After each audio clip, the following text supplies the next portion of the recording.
9장 33절부터 37절까지 말씀입니다. 한 절씩 교독해서 보겠습니다. 가버나움에 이르러 집에 계실새 제자들이 물으시되 너희가 길에서 서로 토론하는 것이 무엇이냐 하시되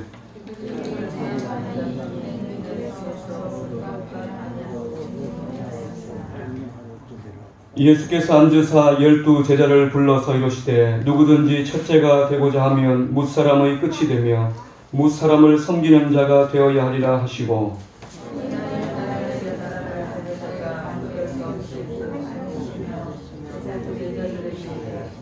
37절 같이 읽겠습니다. 누구든지 내 이름으로 이른 어린 아이 하나를 영접하면 곧 나를 영접함이요 누구든지 나를 영접하면 나를 영접함이 아니요 나를 보내신 이를 영접함이니라. 아멘. 할렐루야. 하나님께서 2020년 새해를 하나님께서 우리에게 주셨습니다. 이제 나이가 이제 한 살씩 더 이제 잡수셨는데 어떻게 그 나이를 잡수시니까 어떻습니까? 기분이 좋죠? 예. 이렇게 우리가 나이가 점점 한 살씩 이렇게 이제 먹어가는데 우리의 세월이 이렇게 이제 가면 우리의 목적지를 향해서 점점 우리가 다가가는 것입니다. 우리가 이제 생애를 시작하거나 또 우리가 어릴 적에 꿈꾸는 것이 뭡니까? 내가 어른이 되면 요런 삶을 살아야지. 내가 내년에는 요런 삶을 살아야지. 그러면서 우리가 목적하는 삶을 하나하나 이제 살아가는 그런 삶으로 지금까지 우리가 살아왔는데 그렇게 보면 이제 점점 우리가 원하는 목적지를 향해서 점점 다가가고 있기 때문에 또 나이가 한 살씩 더 먹는다고 하는 것은 그런 의미에서 참 우리에게 복된 것이다 그런 생각이 듭니다. 우리 교회만 해도 한번 생각해 보면요, 우리 교회에 하나님께서 언제 우리 교회에 은혜를 주셔서 또 예배당을 건축하고 이렇게 하는지 모르겠지만 어쨌든 건축이 될 거니까 그 건축되는 시간이 점점 다가오고 있는 것입니다. 또 우리의 영적인 성숙을 우리가 사모하고 기대하고 있는데 그러면 또 그 영적인 성숙을 향해서 우리의 한 해가 점점 나아가는 것입니다. 그래서 우리가 한 살씩 더 먹어갈수록 우리의 영혼이나 우리의 성품이나 우리의 모든 삶이 더 온전해지고 더 아름다워져 가야 될 것이고 또 그렇게 되어갈 줄로 믿습니다. 오늘 말씀에 보면 천국에서 누가 큰 자인가 하는 것을 우리에게 말씀을 해주고 있습니다. 천국에서 누가 큰 자인가? 여러분 큰 자가 되고 싶습니까? 쪼그라진 자가 되고 싶습니까? 큰 자가 되고 싶습니까? 큰 자가 되고 싶죠. 우리가 큰 자가 되기를 원하는데 정말 이제 누가 큰 자인가, 진정으로 큰 자가 누구인가 하는 것을 오늘 말씀이 우리에게 전해주고 있습니다. 갑질이라고 하는 말이 언제부터인가 우리 사회 곳곳에서 이렇게 흘러나오기 시작했고 갑질 논란 이렇게 해서 돈 있는 사람, 힘 있는 사람이 힘없는 사람을 괴롭힌 일들이 참 우리의 마음을 씁쓸하게 그렇게 할 때가 많았습니다. 자, 그런데 우리가 살아가면서 이렇게 갑질은 싫지만 우리가 살아가면서 갑이 되고 싶은 마음은 누구나 다 갖고 있는 것 같습니다. 혹시 여러분 을이 되고 싶다, 나는 을이 되고 싶어 죽겠습니다, 이런 분 혹시 계십니까? 갑이 되고 싶죠. 갑이 되고 싶은데 여러분 세상에서 갑이 되는 것은 아주 짧은 시간이고 하나님 나라에 진정으로 진짜 갑의 인생을 어떻게 해야 우리가 살아가게 되는가, 진짜 갑은 뭔가, 그것을 오늘 말씀이 우리에게 전해주고 있습니다. 오늘 말씀은 예수님께서 가버나움에 가셨을 때에 있었던 일입니다. 가버나움이라고 하는 동네에 예수님과 제자들이 함께 가버나움으로 가고 있었는데 그 가버나움으로 가셔서 예수님께서 제자들에게 물었어요. 너희들이 길에서 여러 이야기를 나누고 있던데 도대체 너희들이 길에서 나눈 이야기가 뭐냐? 이렇게 물으니까 제자들이 대답을 할 수가 없었습니다. 왜냐하면 그 길에서 나눈 이야기가 예수님께 말씀드리기가 상당히 곤란한 이야기였기 때문에 그랬습니다. 그 이야기가 뭔가 하면 우리 중에 누가 제일 높나? 우리 중에 누가 제일 크냐? 우리 중에서 서열을 세우면 누가 1번이냐? 이걸 이제 길에서 서로 이야기하면서 지냈던 것입니다. 여러분, 만약에 우리 교회에 서열을 매기면 누가 1번입니까? 또 누가 2번이고 누가 3번입니까? 제자들의 관심이 바로 그런 데 있었다라고 하는 것입니다. 오늘 우리가 세상을 살아가면서 어쩌면 오늘 우리의 모습들도 어쩌면 이와 비슷한 그런 모습으로 우리가 살아갈 때가 참 많습니다. 주님께서 우리에게 원하시는 모습은 순종의 삶, 섬기는 삶, 그런 삶을 우리에게 원하시는데 하나님께서 우리에게 원하시는 이 그 삶에는 별로 관심이 없고 핏대를 올리면서 이 세상에서 누가 더 높으냐, 누가 더 서열이 높으냐, 거기에 관심을 가지고 살아갈 때가 많습니다. 예수님의 제자들은 각기 자랑할 만한 것들이 있었습니다. 어떤 제자들은 예수님께로부터 참 사랑을 많이 받았던 사람이 있습니다. 이 요한 같은 경우는 뭐 요즘에 이제 뭐 그렇게는 안 하지만 이 유대인들은 이렇게 이제 밥 먹을 때 누워서 이렇게 이제 밥을 먹거든요. 그 이제 식사 때 거의 대부분 이렇게 누워가지고 먹고, 로마 그 시대 때 영화 같은 것도 이렇게 보면은 황제가 아주 뭐 이렇게 누워가지고 거진 눕다시피 해가지고 이렇게 음식을 먹는 것을 우리가 곧잘 보게 됩니다. 그 당시에 사람들이 바로 그런 식으로 이제 식사를 했는데, 이 요한 같은 경우는 예수님 무릎에 이렇게 자기 그 머리를 베고 누워서 같이 이렇게 이야기하고 음식도 먹고 그랬던 사람이 바로 요한입니다. 참 사랑이 많았던 그런 사람입니다. 반면에 베드로 같은 경우는 예수님께서 그 인정하는, 누가 봐도 이 사람은 리더다 이렇게 할 만한 성격도 좀 이렇게 다부지고 그랬던 사람이 베드로였습니다. 나다나엘 같은 경우는 누가 나만큼 예수님께 인정받는 사람이 있어? 나다나엘은 예수님께서 딱 처음 만났을 때부터 당신이 진짜 이스라엘 사람이에요. 당신의 마음속에는 성경에 보면 간사한 것이 없다. 다른 말로 하면 거짓된 것이 없다. 그러니까 당신 참 정직하고 율법대로 잘 살아가는 그런 사람이 바로 당신이군요. 이런 인정을 받았던 사람이 바로 나다나엘입니다. 이처럼 예수님의 제자들은 제법 그 당시에 한가닥했던 그런 사람들입니다. 마태 같은 경우는 세리장인데, 세리장 이러면은 얼마나 이 사람이 큰 재력을 가지고 있었던 사람인지 모릅니다. 지금 그러니까 문경시에서 제일 부자 이렇게 이야기를 해도 맞는 그런 사람이 바로 이 마태였습니다. 그러니까 그게 얼마나 머리가 좋아야 되겠어요. 합법적으로 로마로부터 사람들한테 돈을 갈취할 수 있는 권력을 부여받은 사람이 바로 이 마태였습니다. 그러니까 이 마태는 돈이 궁하면 가가지고 이 집 저 집 다니면서 돈을 싹 걷어가지고 그거 갖고 먹고 살면 됩니다. 그리고 일부분은 로마에게 갖다 바치고, 또 돈이 떨어지면 또 자기가 다니기 힘들면 이제 다른 여러 많은 사람들, 직원들 고용해가지고 돈을 걷어들이면 됩니다. 정해진 금액이 없으니까 내가 거두고 싶은 대로 걷어들입니다. 그래서 와가지고는 남 목사님 올해는 세금 한 200만 원만 내세요. 200만 원 좀 힘들겠는데요.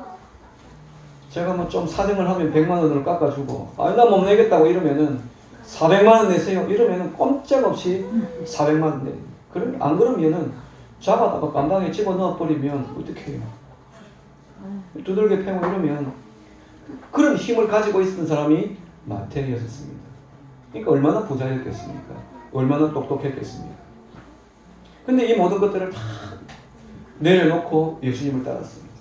재산 다 남겨놓고 이제 다 나눠줘 버리고 빈털터리가 되어서 예수님을 따랐는데, 이런 사람들이 야 너희들 나만큼 희생한 사람 있어?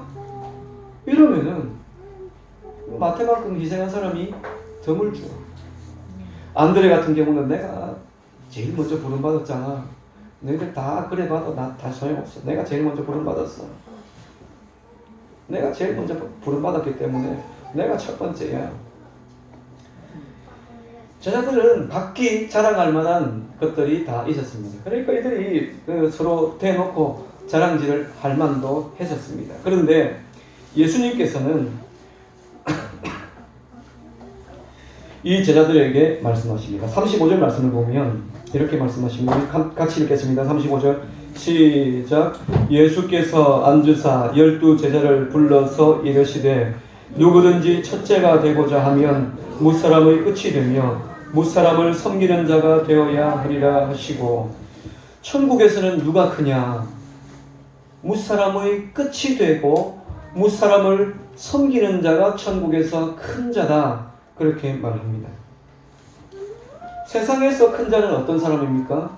세상에서 큰 자는 힘 있는 사람이 큰 자입니다. 지휘권을 가지고 있는 사람이 큰 자입니다. 경제력을 갖고 있는 사람이 큰 자입니다. 적어도 주먹이라도 세야 그 사람이 큰 자입니다. 똑똑한 사람이 큰 자입니다. 그런데 천국에서 큰 자는 어떤 사람인가?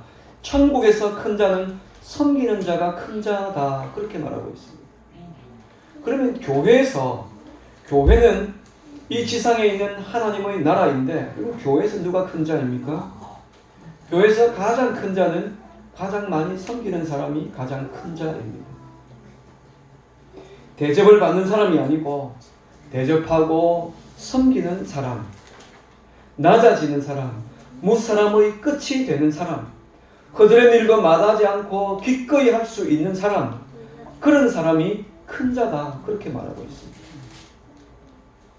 얼마나 많은 교회들이 교회에 내가 목사인데, 이 교회에서 내가 교회 장로인데 이러면서 교회에서 갑질을 하고 교회에서 이제 법이 있으니까 교회 법이 정해놓은 그 힘을 다 발휘하면서 교회 장로는 이런 권한이 있고 교회 목사는 이런 권한이 있으니까 자기에게 주어진 그 모든 권리를 다 행사하려고 하고, 그렇게 되면 그 교회가 온전한 교회가 될 수 있겠습니까? 하나님께서 기뻐하시는 교회가 될 수 있나요? 하나님께서 그런 권한을 주셨지만 그 권한은 교회를 섬기라고 준 것이지 갑질하라고 준 게 아닌데도 불구하고 얼마나 많은 사람들이 내게 주어진 그 일을 가지고 갑질을 하려고 하는 사람들이 얼마나 많은지 모릅니다. 그런 사람은 교회의 목사가 되면 안 되고, 그런 사람은 교회 장로가 되면 안 되고, 그런 사람이 교회의 중직을 맡으면 안 됩니다. 내가 세상에서 권력을 가지고 있기 때문에, 내가 세상에서 돈이 많기 때문에, 내가 세상에서 이만큼 똑똑하기 때문에, 내가 세상에서 이렇게 좋은 직장을 가지고 있기 때문에, 내가 세상에서 이렇게 다른 사람들이 우러러 볼 만한 그런 좋은 것들을 내가 많이 가지고 있기 때문에, 그래서 난 교회에서 이만한 직분을 가질 자격이 충분히 있어. 그렇지 않습니다. 교회는 기꺼이 섬기려고 하는 사람이 교회의 지도자가 되어야 되고, 그런 그 리더십이 교회를 이끌어 가야 된다고 하는 것입니다. 참 우리가 이름도 없이 빛도 없이 살아간다고 하는 것이 그게 참 어렵습니다. 우리가 제자들의 모습을 보면 알 수가 있습니다. 이 제자들이 그냥 제자들입니까? 수많은 사람들이 예수님을 따라다녔는데 그 가운데 고르고 그렇게 골라서 선택받은 사람들이 이 12명의 제자인데, 이 제자들이 이렇게 싸우는 모습을 보면 참 사람은 별 것 없다, 이런 생각을 우리가 할 수가 있습니다. 이 예수님의 제자들이 오늘 이때 하루만 싸웠느냐? 그렇지 않습니다. 누가 높으냐 하는 이 싸움은 예수님께서 십자가에 달리기 전날까지도 이들이 싸웠습니다. 그것 가지고.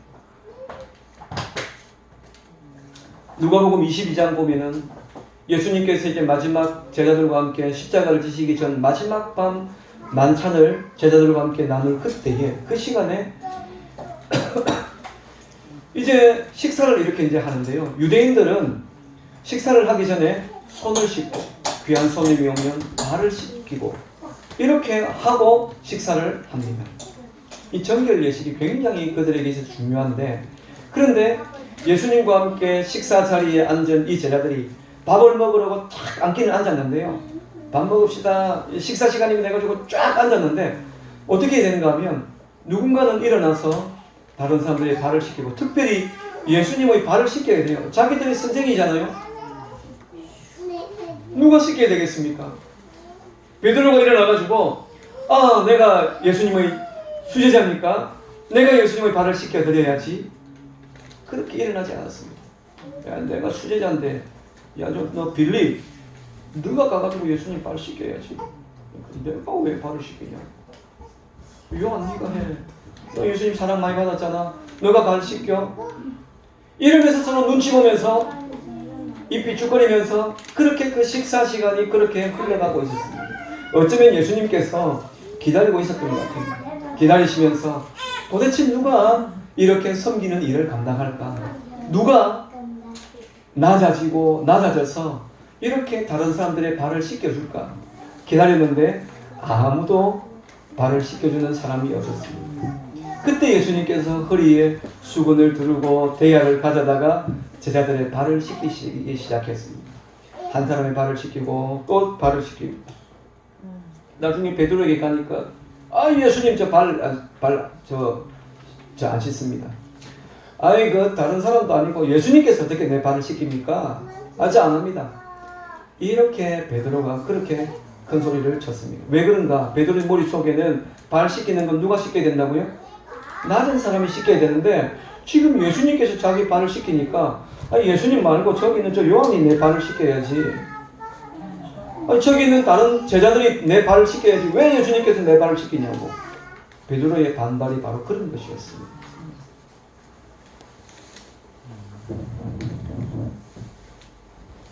근데 예수님께서 이때 말씀하십니다. 내가 주와 너희들의 주인이 되고 너희들의 스승이 되어서 너희들의 발을 씻겼으니까, 너희들의 종이 되어서 너희들을 섬겼으니까 너희도 서로서로 섬기는 것이 마땅하다. 제자들에게 그렇게 말씀을 하셨습니다.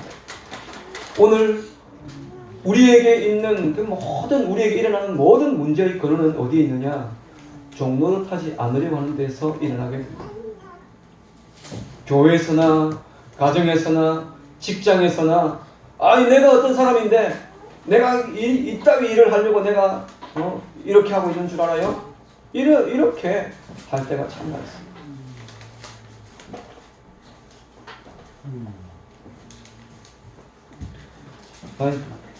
저도 좀 그런 마음들을 가지고 살았을 때가 많습니다. 지금도 아마 그런 마음들이 불떡불떡 막 쑥쑥 나올 거예요. 근데 이제 이 말씀을 준비하면서 머릿속에 한 가지 생각이 났던 게 있었는데, 교회에 이제 교회 사무 보는 그 분이 장을 보러 가는데 자꾸 나를 데리고 가는 거예요. 교회 장 보러 가는데 내가 목사들 중에서 제일 쫄다구 목사이긴 한데 왜 자꾸 나를 데리고 그렇게 장을 보러 가려고 해요. 그래서 한 번 따라가고 두 번 따라가고 세 번 따라가고 막 하다가 나중에 집사님이 또 이제 저보고 또 장 보러 가는데 또 따라가냐고. 이건 내가 왜 그런 장 보러 가는데 따라가냐고 하면서 막 그러면서 제가 이렇게 못 가겠다고 이랬던 적이 있었습니다. 참 지금 이제 돌아보면서 생각해보면 참 많이 미안한 그런 생각이 이제 드는데, 그때는 이제 내 머릿속에 내가 그래도 목사인데 장 보러 내가 지금 당신 장 보러 내가 지금 따라다녀야 돼? 막 이런 마음이 있었던 것 같아요. 우리 속에 그런 마음들이 불떡불떡 일어나요. 내가 이런 사람인데 내가 이러는데 왜 나한테 이런 일을 시키냐고. 그러면서 우리가 거드렛 일이나 또 어쩌면 내 생각에 좀 중요하지 않은 일, 그런 일들을 시킬 때에 화가 나고 자존심 상해하고 이런 마음을 가질 때가 많습니다. 종노릇하는 것이 참 어렵습니다. 직장에서, 가정에서 남편이 아내의 종노릇을 한다. 그런 마음을 주님께서는 우리에게 서로 종노릇하라고 했으니까 사실 남편도 아내에게 종노릇해야 되거든요. 그 종노릇 잘 우리가 안 하려고 할 때가 얼마나 많습니다. 아내가 남편에게 종노릇하고 남편이 아내에게 종노릇하고 서로 종노릇이라고 하는 것이 서로 섬기라고 하는 거죠. 서로 섬기는 거. 아니 내가 이렇게 해야 되는데, 내가 남편인데, 내가 아내인데, 이 힘든 거는 당신이 해야지, 이런 거는 당신이 해야지, 왜 나한테 이런 거 시켜? 이러면서 우리가 이렇게 어디서든 종노릇보다는 갑질을 하려고 할 때가 참 많습니다. 천국은 순종하는 사람, 종노릇하는 사람이 높임을 받는 곳이 천국이다. 그래서 교회는 누가 제일 존경을 받아야 되는가 하면, 교회에서는 막 중요하고 앞에 드러나는 일, 이제 보면은 그런 일들을 이렇게 이제 목사 같은 경우 막 드러나고 막 이러니까 이 목사나 또 간사나 이런 사람들이 막 존경받고 막 이렇게 되는 것이 아니고, 보이지 않는 곳에서, 숨은 곳에서 묵묵히 섬기는 사람들이 존경을 받고 사랑을 받고 존중을 받아야 되는 곳이 교회 공동체다고 하는 것입니다. 좀 우리 교회는 그런 교회가 되었으면 참 좋겠습니다. 또 예수님의 이 말씀에 보면은 섬김을 이야기하면서 어린아이를 데려다가 안고 말씀하십니다. 누구든지 내 이름으로 이런 어린아이 하나를 영접하면 곧 나를 영접합니다. 그리고 나를 영접하면 나 보내신 이를 영접하는 것이다. 그럼 천국은 섬기는 자가 큰 자인데, 어린아이를 영접하고 어린아이를 섬길 수 있는 사람이 큰 자다. 그렇게 성경이 우리에게 말해주고 있습니다. 예수님의 이 말씀은 섬기는 것이, 우리가 섬기는 것이 당장의 눈앞에 있는 이익을 바라보고 섬기는 자가 되어서는 안 된다라고 하는 것입니다. 여러분, 돈 있는 사람 우리가 잘 섬기면 어떻습니까? 돈 있고 힘 있는 사람 잘 섬기면 바로 보상이 오겠죠. 그런데 어린아이들 섬기면 보상이, 눈에 보이는 보상은 없어요. 눈에 보이는 보상은 없습니다. 그러니까 우리가 이 세상을 살아가면서 항상 우리가 이렇게 다른 사람들을 섬길 때, 내가 이만큼 줬으니까 당신도 나한테 이만큼 줘야 돼. 우리 주고받는데 우리 너무 익숙합니다. 그냥 어떤 경우는, 참 많은 경우에 우리가 뭔가를 줬을 때 그것을 기꺼이 받기만 하는 그런 마음들도 있어야 되는데, 어떤 경우는 보면은 항상 뭘 하나 주면 꼭 뭘 하나 줘가지고 이렇게 서로 주고받는 이런 것이, 이런 거는 안 되거든요. 근데 이제 우리가 세상에서는 주고받는 것이 너무 일상화되어 있으니까 참 이렇게 이제 교회에서도 뭘 받고 나면은 그냥 있기가 참 미안하더라고요. 근데 우리 교회 속에서 가만히 우리가 생각해 보면요, 또 우리가 받는 것도 받아야 돼요. 어떤 사람은 주는 것은 좋아하는데 받는 것은 자존심 상해하고 아주 싫어하시는 그런 분들도 있습니다. 근데 우리가 어떤 경우 받는 것도 잘 받아야 됩니다. 이렇게 이제 우리가 어떤 섬기는 일을 할 때에 보상을 바라면서 섬김은 안 된다고 하는 것입니다. 또 이 말씀을 우리가 조금 더 확장해서 보면, 우리는 교회에서 우리의 다음 세대를 섬기는 사람이 되어야 됩니다. 우리의 자녀들, 어린아이, 청소년, 이런 어린아이들을 우리가 많이 사랑해 줘야 됩니다. 이 어린아이들을 통해서 우리의 미래가 이 어린아이에게 달려있기 때문에 그렇습니다. 제가 이제 중학교, 고등학교 다니고 이럴 때 참 교회에 이렇게 가만히 돌아보면 그때 어른들이 그 우리 어린 학생들이나 많은 배려를 안 해주셨던 것 같더라고요. 그때 이제 학생들이 참 많았어요. 우리 교회는 어릴 적에 이제 저희 그 아버지 계셨던 교회가 처음에 가서 심호했던 교회가 요거만한 교회였거든요. 우리 서중교회만한 교회였는데, 근데 학생들은 참 많았었습니다. 학생들은 한 40명, 50명 평균 한 그 정도 이렇게 모였었고, 중고등학생들만. 여름 성경학교를 하면 주변에서 애들이 한 100명씩 이렇게 100명 넘게 되는 학생들이 모여들었습니다. 그랬던 교회였는데 이렇게 이제 재정을 이렇게 쓰는 걸 이렇게 보면 재정을 많이 안 주시더라고요. 그래가지고 이제 우리 청년 그 이제 학생들 중에서 오늘도 우리가 이제 공동의회를 할 건데, 공동의회 할 때 학생들이 손을 들어가지고 이야기했습니다. 아니 저기 우리 학생회에 재정을 조금만 더 주셨으면 좋겠습니다. 재정이 이만큼 이래 있으니까 우리 학생회에 재정 조금만 더 주시면 좋겠습니다. 하니까 학생들 조금 더 돈 아껴서 쓰고 이러면서 이제 그걸 묵살을 해버리더라고요. 그래서 재정을 사실 많이 못 받고, 그래서 이렇게 이제 많이 못 썼습니다. 물론 뭐 그런 게 없어서 일을 못한 것은 아니었는데, 이렇게 이제 어른들이 보면 중요한 일들에 애들 별로 끼워주지 않았고 많이 무시하고 이랬던 것 같습니다. 근데 이제 그렇게 점점 그게 이제 우리 몸에 배이고 하다 보니까 어린 아이들에 대한, 교회에서 우리 청년 학생들에 대한 배려들이 참 많이 부족했다, 이런 생각을 우리가 하게 됩니다. 그럼 우리 교회는 어떤 교회가 되어야 될까? 잘 섬기는 교회가 되어야 되겠고, 그리고 특별히 우리 아이들을 위해서 많이 섬기는 그런 교회가 되어야 되겠다라고 하는 것입니다. 안타까운 것이 뭔가 하면 지금 우리나라의 청소년 복음화율이 얼만큼 되는가 하면 3%밖에 안 됩니다.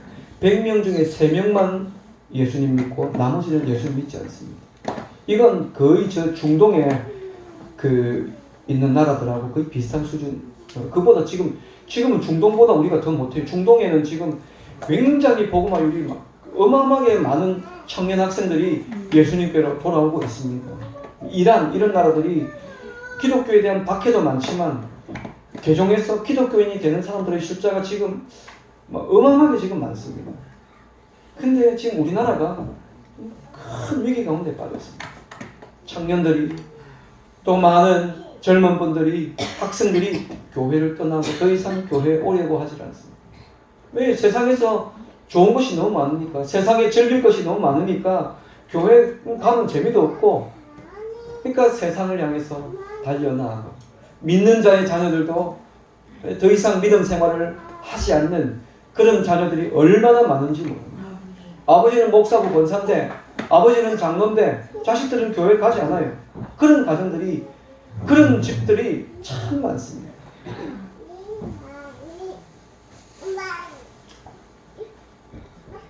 지금 교회들 중에서 80%의 교회가 7살 이하의 유아가 한 명도 없답니다. 7살 이하의 유아가 80%의 교회들에서 7살 이하의 유아가 하나도 없습니다. 참 감사한 것은 우리 교회 7살 이하의 유아 10명이 되니까 참 너무 감사한데 참 안타깝죠. 지금 우리가 이제 생각할 때 우리는 교회는 하나의 공동체이기 때문에 한 교회만 성장하고 우리 교회만 잘 되면 되고 그런 것이 아니에요. 무너지면 같이 무너지고 부흥하면 같이 부흥하기 때문에 같이 해야 됩니다. 우리가 이때 무엇을 해야 될까?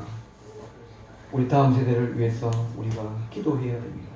이 아이들을 섬기는 교회가 되어야 됩니다. 어머니, 아버지의 기도가 있어야 되겠고 교사들과 성도들의 기도가 있어야 되겠습니다. 이 아이들을 사랑해주고 이 아이들을 이해해주고 세워주는 그런 교회가 되어야 될 줄로 믿습니다. 하나님은 어두운 시대에 이 어린 아이 하나를 일으켜 세우셔서 그 민족을 변화시키셨던 것을 보게 됩니다. 애굽에 살고 있을 때에 유대인들이 완전히 절망의 나락에 빠졌을 그때에 하나님께서는 한 어린 아이 모세를 통해서 하나님께서는 그 민족을 건져내는 일을 하셨습니다. 헤로드 왕 때에 하나님께서는 그 어린 예수님을 이 땅 가운데 보내셔서 그 예수님의 그 성장을 통해 하나님께서는 우리에게 소망을 주는 일을 하셨습니다. 하나님께서는 이스라엘의 영적인 깊은 암흑기에 사무엘을 세우셔서 이 사무엘을 통해 그 민족을 살려내셨습니다. 문제는요, 우리가 이 아이들을 믿음으로 키워내는데 우리가 참 지혜롭게 키워내야 된다고 하는 것입니다. 이 아이들이 필요한 모든 필요들을 우리가 다 채워주면 그러면 제대로 잘 크냐? 그럼 큰일 납니다. 다 채워주면. 모델하게 키워야 돼요. 참 안타까운 것이 우리 이제 어린아이들을 우리가 키우는 것을 보면 안타까운 것 가운데 하나가 모든 걸 다 채워주면 잘 클 줄로 생각하는데요. 다 채워주면 얘들은 망칩니다. 세상에는 이 아이들이 살아가는 세상에는 자기들이 원하는 걸 모든 걸 다 가질 수 있나요? 가질 수 없어요. 근데 집에 있을 때는 모든 걸 내가 원하는 대로 다 하고 내 고집대로 다 했는데 밖에 나가면 내가 원하는 거 가질 수도 없고 내 고집대로 할 수도 없고 우리가 원하는 것을 얻기도 해야 되지만 힘들게 얻는 것도 배워야 되고 내가 원하는 것을 가지지 못하는 것도 배워야 되고 또 열심히 노력하고 구해서 그것을 얻을 수 있는 것도 배워야 되고 이 모든 것들이 같이 돼야 돼요. 그래서 다 못 채워준다고 해서 우리가 실망할 필요도 없고 다 채워주면 좋을 것 같지만 진짜 잘못하면 완전히 망칠 수도 있다고 하는 것입니다. 그래서 우리가 기도하면서 내게 주어진 그 환경 때문에 애들이 못 크는 것이 아니거든요. 주어진 환경이 이만큼이면 그 환경 안에서 믿음으로 키워내고 그렇게 해서요 이 아이들 잘 믿음으로 성장시켜 내어야 될 줄로 믿습니다. 몇 년 전에 있었던 일입니다. 한 어린 아이는 아니요 한 고등학생 아이가 집에서 이제 아파트에서 떨어져 죽은 일이 있었습니다. 그 이제 이 아이가 왜 죽었나 보니까요 아이가 학교에 공부를 너무 잘해요. 줄곧 1등을 했던 그런 아이인데 근데 이 아이가 죽어버렸습니다. 왜 죽었냐 보니까 평생 1등만 했는데 2등을 해가지고 그걸 못 견뎌가지고 죽어버린 아이가 있습니다. 1등을 할 수도 있고 2등을 할 수도 있고요. 또 세상에 우리가 어떻게 다 1등만 합니까? 또 꼴찌도 있어야 되고